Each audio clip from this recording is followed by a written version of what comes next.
Halo semuanya, balik lagi sama aku Rita. Jadi di video kali ini, aku akan berbagi pengalaman ketika melakukan wawancara mendalam untuk penelitian kualitatif. Kebetulan pengalaman yang mau aku bagikan, yaitu wawancara mendalam pada perempuan yang hamil di bawah usia 18 tahun di salah satu dusun.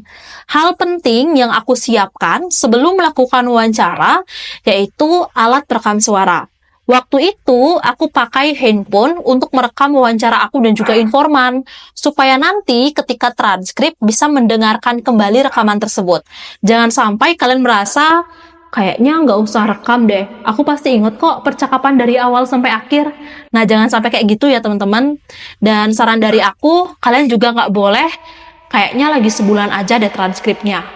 Sebisa mungkin, kalian secepatnya untuk melakukan transkrip. Nggak usah menunggu lagi 3 minggunya, lagi sebulannya. Jadi kalau bisa secepatnya, ya secepatnya dilakukan. Kalian juga harus siapkan pedoman wawancara. Nah, pedoman wawancara ini akan menjadi pedoman kalian tentang apa aja yang akan kalian tanyakan kepada informan. Waktu itu, aku juga buat pertanyaan terbuka di pedoman wawancaranya. Bisa Adik ceritakan bagaimana sih pengalaman adik selama hamil?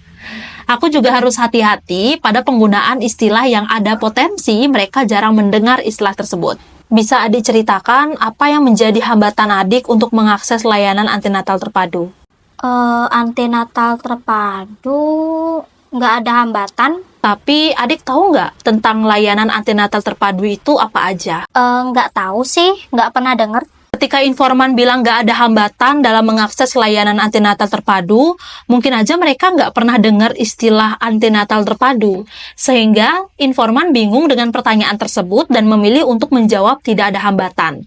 Nah, sehingga kita bisa mengubah istilah antenatal terpadu menjadi istilah yang memang lumrah didengar di masyarakat, khususnya bagi perempuan yang hamil di usia anak.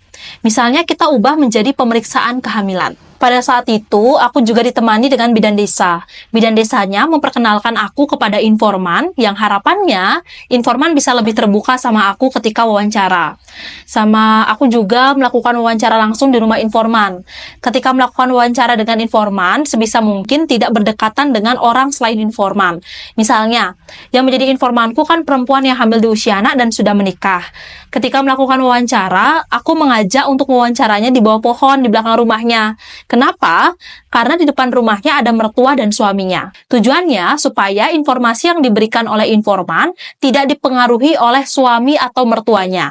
Karena kan siapa tahu ada informasi yang mau informan sampaikan, tapi takut didengar oleh mertua dan suaminya. Tapi sebenarnya informan pingin banget untuk cerita. Pada saat itu juga, sebelum memulai wawancara, aku sampaikan bahwa identitas informan akan dirahasiakan. Aku juga sampaikan kalau memang ada pertanyaan yang nggak mau informan jawab, itu nggak usah dijawab, tidak menjadi masalah. Aku juga nggak akan memberikan konsekuensi atau hukuman. Dan aku juga sampaikan kalau informan harus memberikan informasi yang sejujur-jujurnya.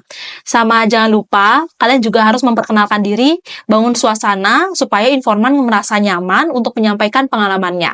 Mungkin itu dulu.